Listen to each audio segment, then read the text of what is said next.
Relive the first Olympics, savage competitions where naked athletes often risked their lives, and the victors were honored almost as gods.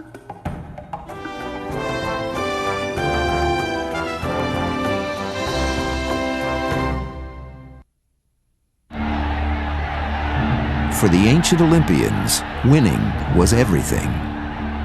These were not polite and gentlemanly contests, exercises in amateur sportsmanship and the modern-day Olympic ideal. The first Olympians fought for tangible rewards. Officially, winners received a symbolic olive crown, but they returned home as conquering heroes and were given extravagant prizes. They competed fiercely for a goal beyond the horizon of most modern athletes, the chance for immortality.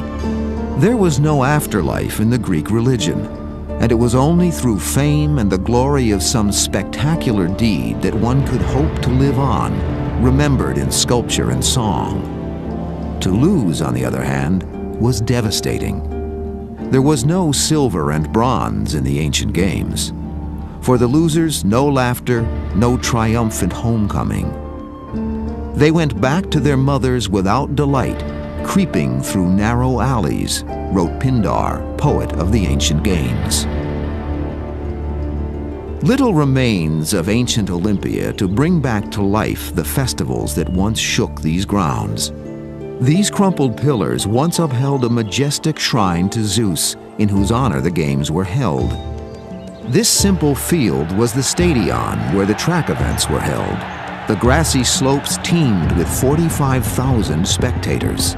This tunnel once echoed with the footfalls of Olympians entering the field. And overlooking all, high atop this three-sided pillar, stood a winged Nike, goddess of victory, symbol and spirit of the Olympic Games. The origins of Olympia are nearly prehistoric. Humans lived here in this home made of rocks around 2800 BC. Around 1000 BC, Olympia became a shrine to Zeus, god of thunder and lightning. The games themselves evolved from religious rites. The first contest was a foot race to the altar of Zeus, a ritual sacrifice of energy to the god. The first recorded games took place in 776 BC. Incredibly, they continued every 4 years without a single interruption for the next 12 centuries. All Greek citizens could compete. Non-Greeks, whom the Greeks called barbarians, were banned, as were slaves and women. The games were held in August during the full moon. Athletes had to arrive 30 days early for a month of training and scrutiny by the Olympic judges, called the Hellenordiki. If you have practiced hard for Olympia, and if you have not been lazy or done anything dishonorable, they told the athletes, then go forward with confidence. But if any of you have not trained yourselves this way, then leave us and go where you choose. By this time, Olympia was teeming with visitors. 100,000 people from all ends of the ancient world camped out in the fields and olive groves around the shrine. They came by sea and by land.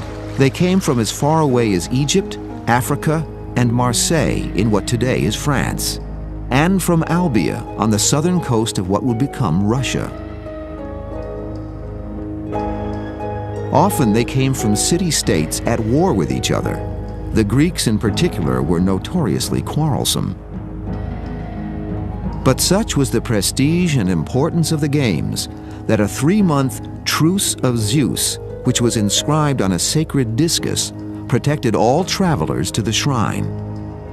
Perhaps because it was enforced by the fearsome Spartans, the truce was almost never violated.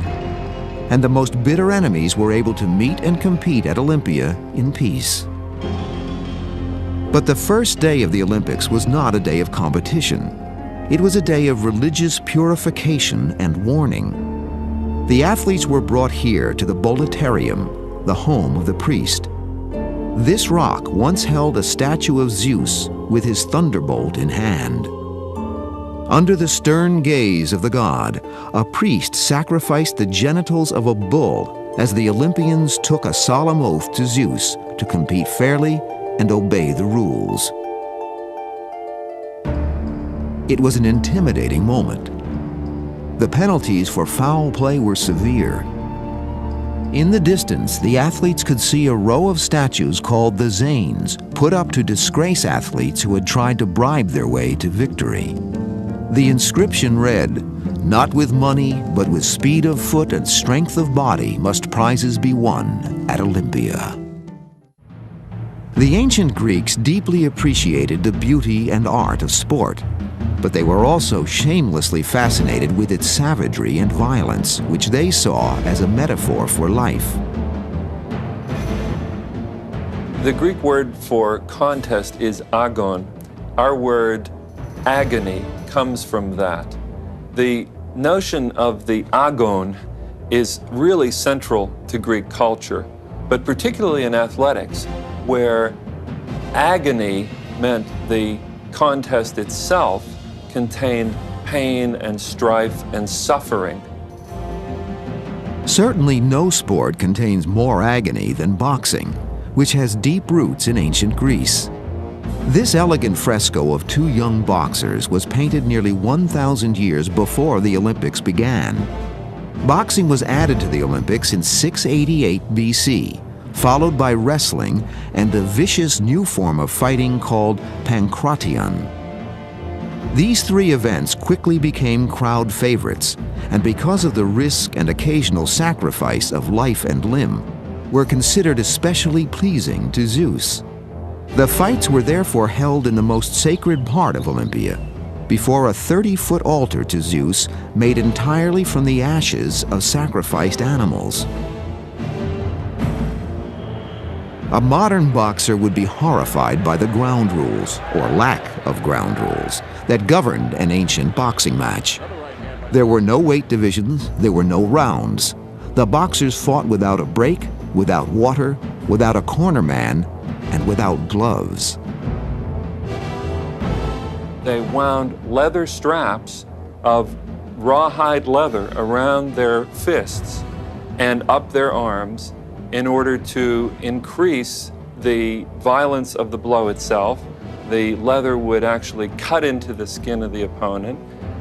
They would very often land a blow in the head, and there would be blood dripping all over.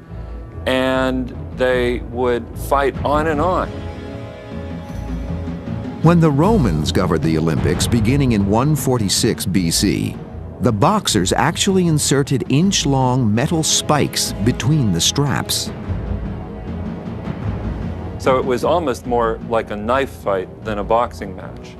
There were very short careers, and there were either people who were very successful and then a lot of newcomers who kept getting stabbed or actually ruptured by these gloves.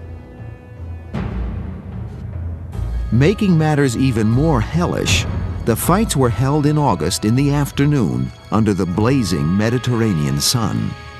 The boxers had to fight glare, dehydration, and sunstroke along with each other. A fight could last for hours until one boxer signaled defeat, which he did by raising a single finger. But the shame of defeat was so much greater than today that many fighters took a vow to die in the ring rather than lose. Nomalos of Alexandria died here while boxing, this funeral plaque reads, after he prayed to Zeus to give him either the crown or death. The Spartans, fanatically militant and trained never to quit, would not compete in the boxing ring because the disgrace of surrender was so crushing. Fighters were admired not just for the punishment they could inflict, but for the pain they could endure.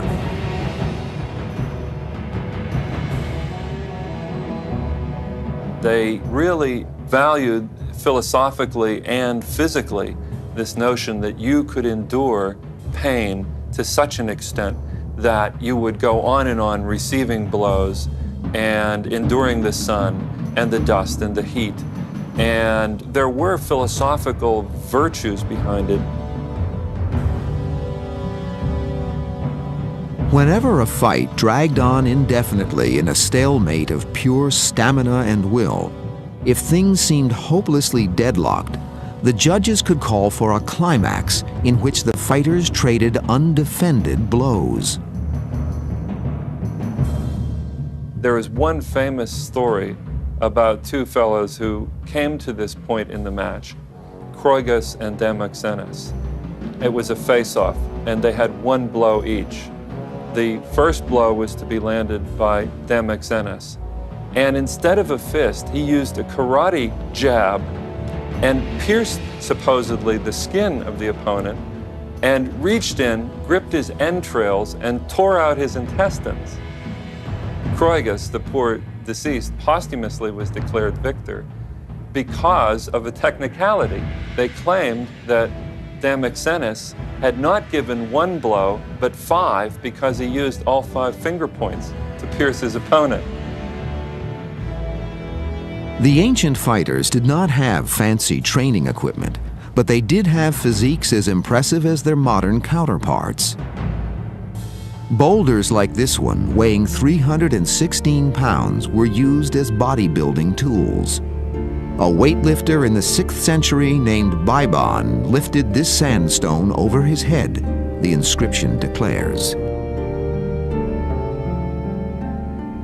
Boxing may have been the most deadly event, but for extreme wildness, low blows, and dirty tactics, the Pankration was the ultimate spectacle. The Pankration was an original and very brutal event. It was the most brutal of all the ancient competitions. And some people say it was imperfect boxing combined with imperfect wrestling. You could throw punches, you could kick, you could strangle, you could break bones. Absolutely nothing was barred.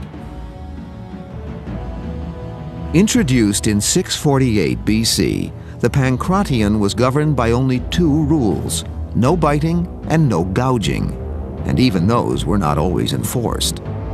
Conducted in the nude, blows to the genitals were frowned upon, but the rule was frequently ignored. Technique was beside the point in this ancient version of an alley fight, which quickly became the single most popular contest ever in the ancient games. Pankration, which personifies the violence of ancient sports, was the most appealing, the most popular of all events. And that may tell us something about the human spirit through the ages. The only relatively civilized combat sport by today's standards was wrestling, although here too the rules were very relaxed. Generally speaking, it was everything goes, and a lot of things that aren't allowed today. Again, types of strangulation, occasionally breaking bones would be allowed, and tripping was also a good technique. Highly trained, the ancient wrestlers were well schooled in a vast number of moves: the flying mare, the hammerlock, and various body holds. The matches were held in a pit, and there were 2 forms of competition: upright and on the ground. In the upright, the wrestlers maneuvered around each other on their feet. 3 tosses of any kind meant victory. Ground wrestling was a messy affair held in a mud pit that made the fighters slippery and difficult to hold. As in boxing and Pankration, the match continued until one wrestler signaled defeat. In wrestling, too, the fighting often bordered on the torturous. As early as the 7th century BC, the judges felt the need to make a rule against finger breaking. In the 5th century BC, Leontiscos of Sicily won 2 wrestling competitions in a row by breaking the fingers of all his opponents.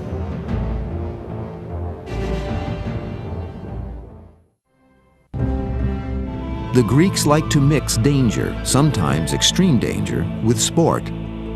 Bull jumping was a popular event in Crete 2,000 years before the birth of Christ, with acrobats literally grabbing the horns of an onrushing bull and somersaulting over his back. During the Olympics, the riskiest sport was the chariot race. Deep beneath this wild olive grove lie the remains of the Hippodrome, the chariot racing track at Olympia, swept away when the Alpheus River suddenly changed course around 600 AD. The track was 150 yards long and had room for 44 chariots, each one pulled by 4 horses. Along the sides and on either end sat tens of thousands of frenzied Greeks. The race was a harrowing test of skill and nerve, a 24-lap, 5 1/3 mile free-for-all with over 160 horses. The most difficult point in the course is when they would come to the turning post. That meant that you had to pivot the chariot 180 degrees in absolutely no distance. And literally, the chariot itself would spin around the corner. Naturally, there were lots of wrecks at the corners. Chariots turning over, guys flying out, horses tripping over each other. Making the race absurdly risky was the fact that there was no divider separating lines of traffic. Deadly collisions were frequent. According to the poet Pindar, in one race, 43 of the 44 chariots crashed. The winner was the only one to survive the field. Zeus ruled Olympia, but for the charioteers there was another god of great importance, the god of horses, whose statue overlooked the track. His name was Taraxippus. He was the horse disturber. So naturally, you'd give lots of offerings to Taraxippus before you would start your chariot race. The one point of order in this racing mayhem came at the start. The Greeks devised an ingenious mechanism to guarantee fairness out of the gate. It featured a bronze eagle that rose above the crowd and triggered the race. The chariots themselves were small two-wheelers, open at the back with 4 spokes to a wheel. The driver stood, exposed above the knees. This statue of a charioteer holding the reins was found at Delphi, where the Greeks competed in games almost as prestigious as the Olympics. The Greeks prized poise and control in the midst of violence and chaos, and this figure captures that ideal. Women were not allowed to compete as charioteers, but they could enter teams of horses they had trained. This pedestal once held the statue of a victorious princess from Sparta. Kings of Sparta were my fathers and brothers. Cainista, victorious at chariot races with her swift-footed horses, erected this statue. I assert that I am the only woman in all Greece who won this crown. Like today, boys were often used as jockeys in the horse races that followed the charioteers. Again, the drama of the race was the tension between wildness and control. The jockeys rode bareback with neither saddle nor reins, guiding their steed with their knees and prodding them with whips. The horses were often wild. In 512 BC, a mare named Breeze threw her jockey as she bolted out of the gate, ran the race riderless, and won. The games weren't the only reason people came to Olympia. They also came to see and be seen. Aristotle, Socrates, and Plato were all here mingling with the throng. Herodotus, the world's first professional historian, made his reputation here, reading his work from the back of the Temple of Zeus. People also came here for the art that embellished this legendary shrine. First-time visitors must have been overwhelmed by what they saw. These bases once supported thousands of works of art, a forest of statues, in the words of one writer. Only a handful have survived, masterpieces pulled from the rubble a century ago. Sadly, nothing remains of the legendary statue of Zeus housed in his temple, a statue that was counted among the 7 wonders of the world.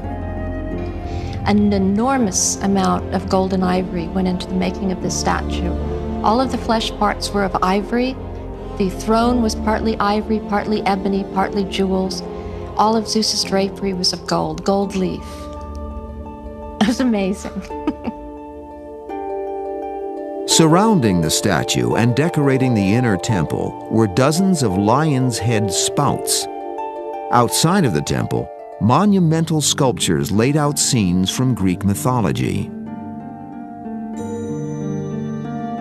Adding to the dazzle of the shrine, many of the buildings were painted with brilliant colors and intricate designs. This ruin, surrounded by 182 pillars, was the Leonidian, an elite hotel for the super-rich. Of the 100,000 visitors to the Games, only 50 were housed here at a time. The Olympians practiced here in the Palestra, where they boxed and wrestled, and in the gymnasium where they trained for the most prestigious of the ancient games, the pentathlon. If the chariot showed the Greeks at their most fearless and frenzied, the pentathlon represented the other pole of the Olympic ideal: balance, grace, and all-around skill. The event had a certain idealism to it.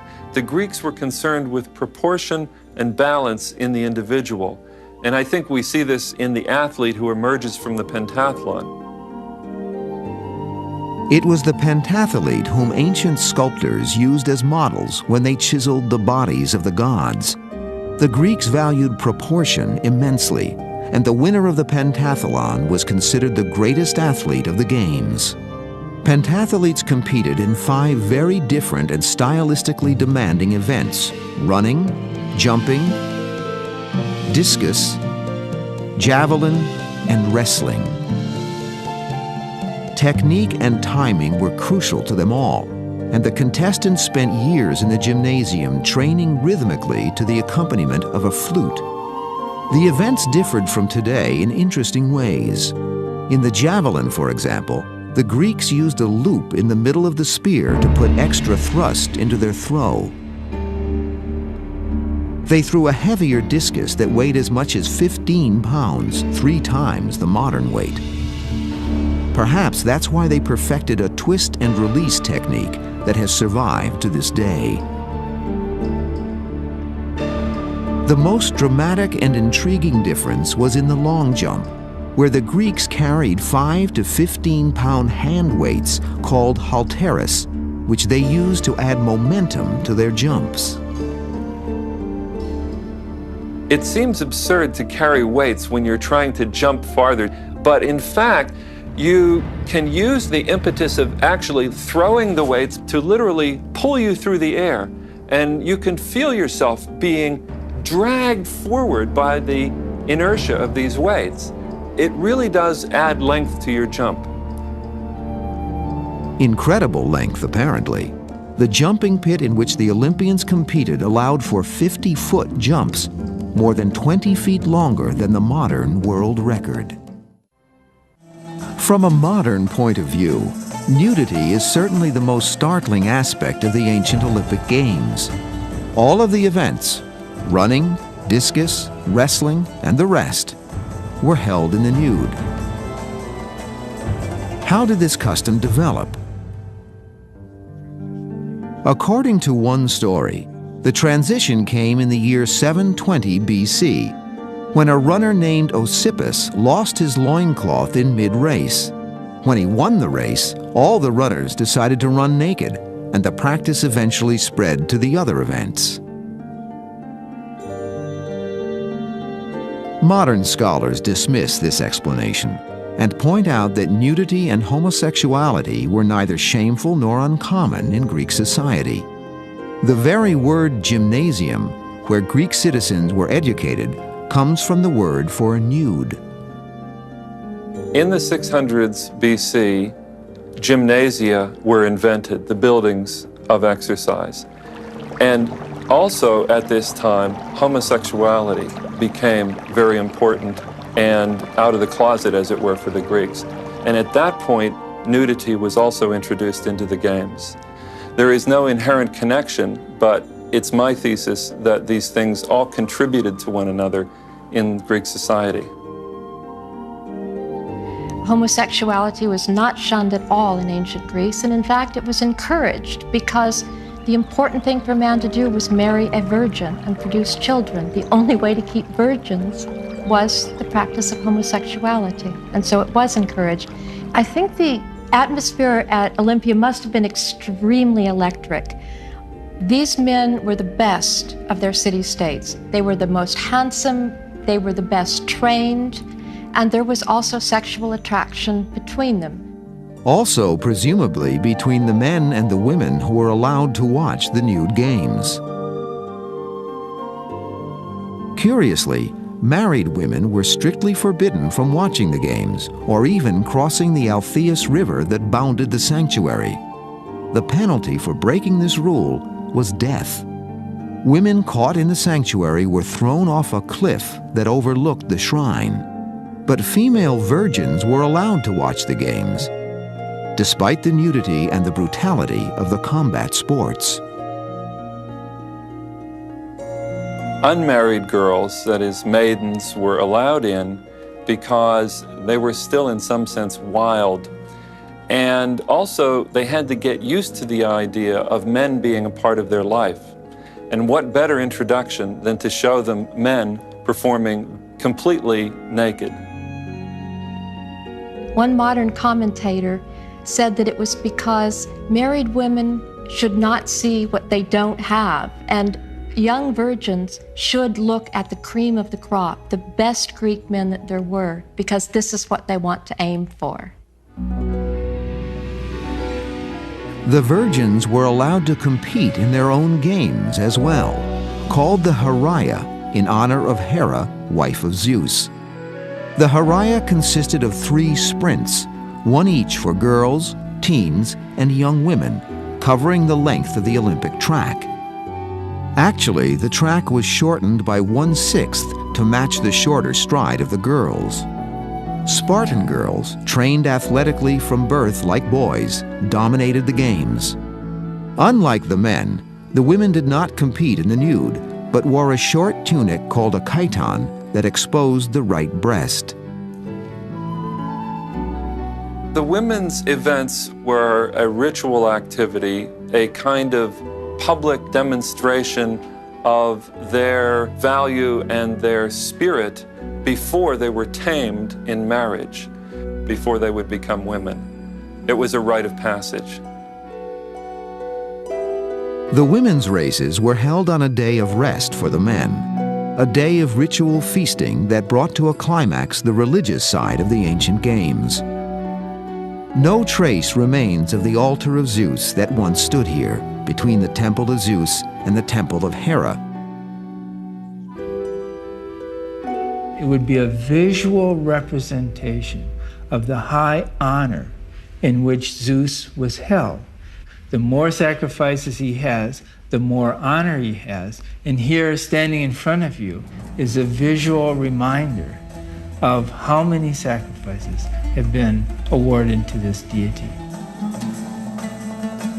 Mixed with water and hardened into shape, a stairway was cut into the side of the ashy mound so that the priests could make new burnt offerings.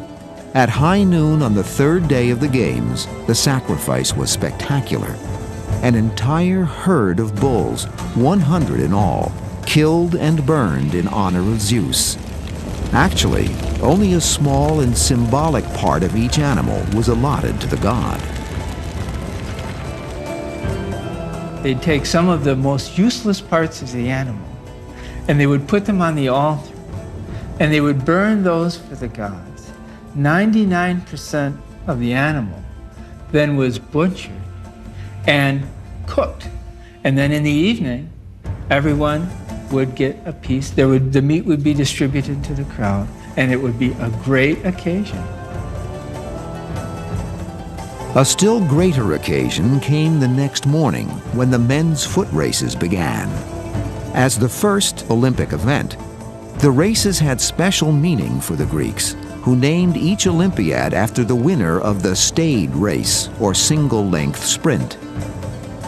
The stadion track looked much as it does today. The starting line had grooves in which the runners could fit their toes. The distance to the finish line was 600 feet, said to be the length Hercules, the mythical founder of the games, covered in a single breath.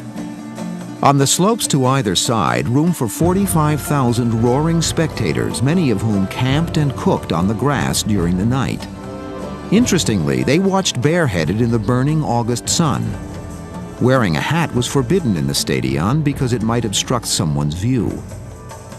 Despite the enormous wealth and prestige of the games, seats or benches were never built into the sides of the hills in the manner of other stadions. The Greeks wanted to preserve the ancient democratic tradition of sitting on the grass. The only seats were 12 stone thrones in the center for the Hellenordiki, or judges, and this single seat on the other side reserved for the only married woman allowed into the stadion. The priestess of Demeter, goddess of the harvest, who was once worshipped at Olympia before Zeus. As many as 20 runners would compete on the stadion track. They drew positions by lot, and a herald called them to their posts one at a time. Clean starts were strictly enforced, and for centuries runners who jumped early were beaten by the judges with rods. In the 4th century BC, however, the Greeks invented a starting mechanism called the hisplex, which used a bar in front of the runners to guarantee a fair race. One of the most striking differences between the ancient runners and modern Olympians was the starting stance. The stance for the beginning of the race looks very odd to us, but you have to understand the setup and the mechanism.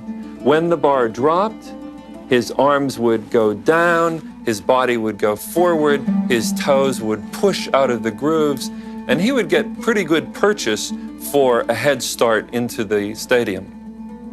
There's no way of knowing how fast the Greeks ran. They never measured any of their events or competed against the record. For the Greeks, the essence and meaning of sport was in the man-to-man duel, the agon or agony of a contest.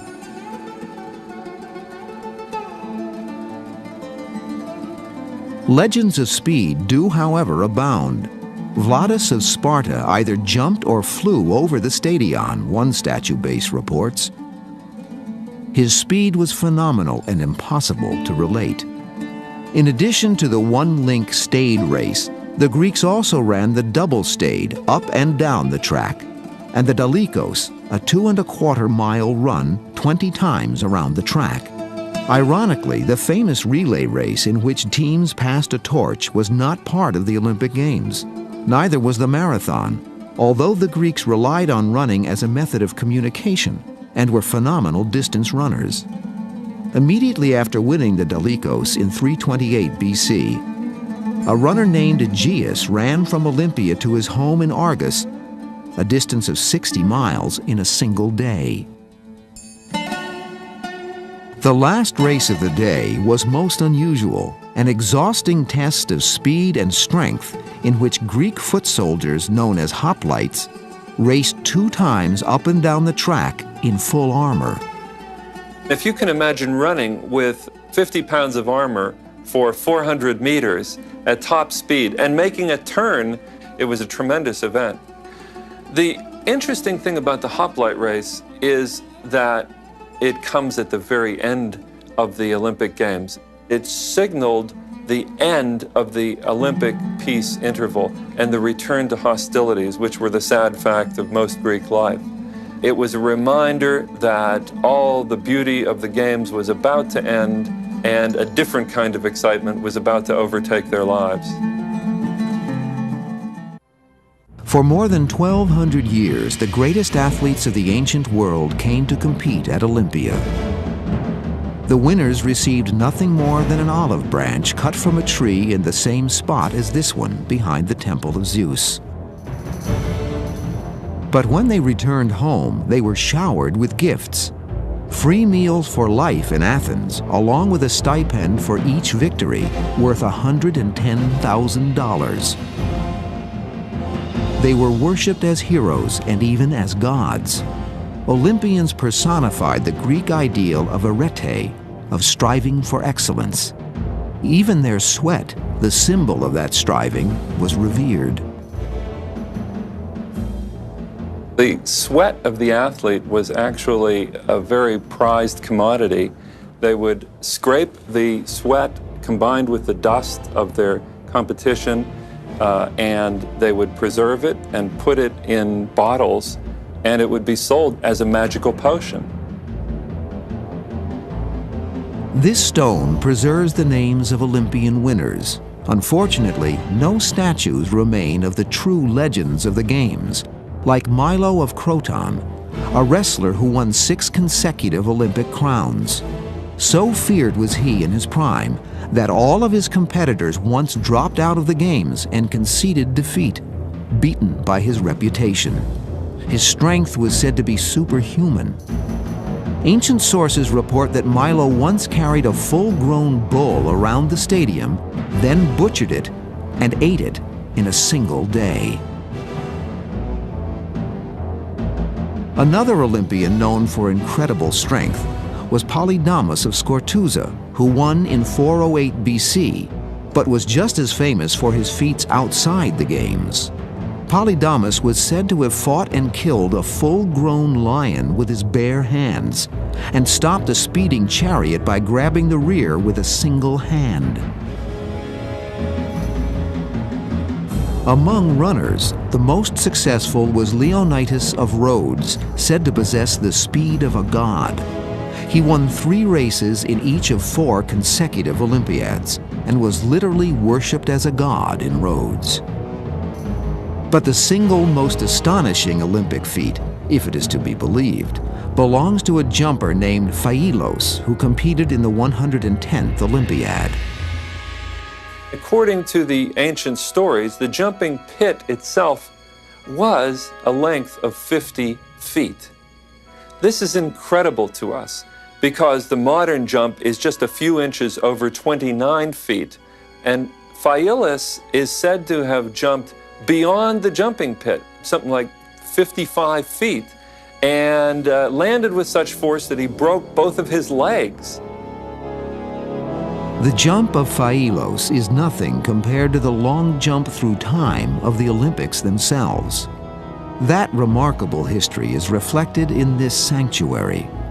This circular monument, the Philippion, was built by King Philip of Macedon and his son Alexander the Great after they defeated the Greeks in 338 BC.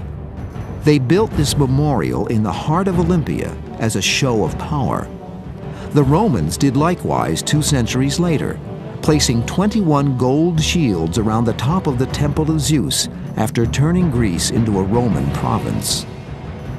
Olympia was now a centerpiece of Roman greatness, and Rome did much to renovate and maintain the shrine, building an aqueduct that carried water 10 kilometers to this once elegant reservoir. They also built a bathhouse and an unusual club for athletes, excavated by German archaeologists only last year. The members must be winners in the Olympic events. And this is the building for the winners in the Olympic events. All this was had marble plaques on the floor. Even the walls were ornamented with marble plaques, and this basin, water basin, you can see some rest of the marble plaques. We have evidence by ancient sources that such guilds existed. And the most important, the winners in Olympia. It was the upper class athlete guild. The clubhouse was built by Nero, who believed he was a god and competed in the chariot races in 67 AD. Driving a chariot drawn by 10 horses, Nero was thrown from the cart and couldn't finish the race. Nevertheless, he was declared the winner. When Nero died a year later, his victory was overturned. When and how did the games finally end? Until recently, it was believed that the last Olympiad was held in 393 AD, when Theodosius I, the Christian emperor of Rome, shut down all pagan shrines.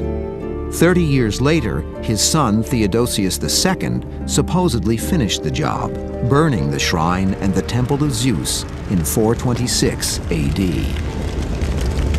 But Professor Sin and his colleagues have uncovered evidence that the games continued for another century, until 500 AD.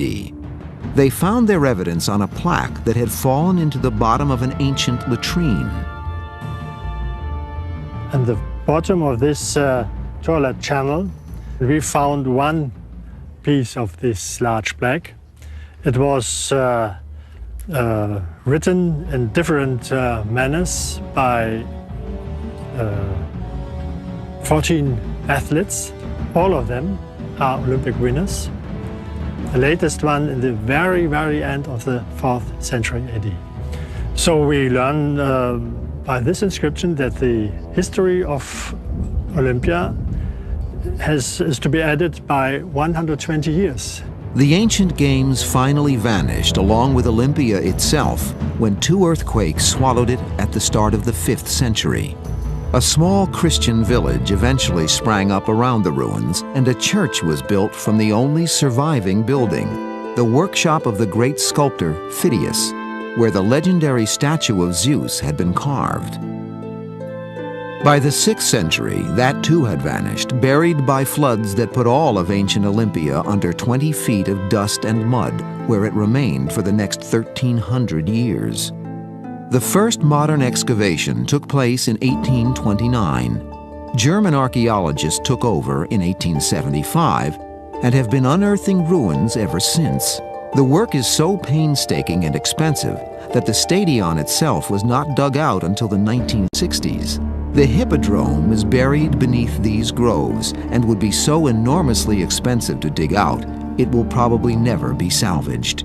But the site is very much alive, as are the Olympic Games, revived in 1896 as the ancient ruin was coming dramatically back to life. The Olympic flame that burned here for 1,200 years is once again lit in the stadium and carried by runners to the site of the upcoming Games. Proof of the undying past that is forever with us on our journey in search of history.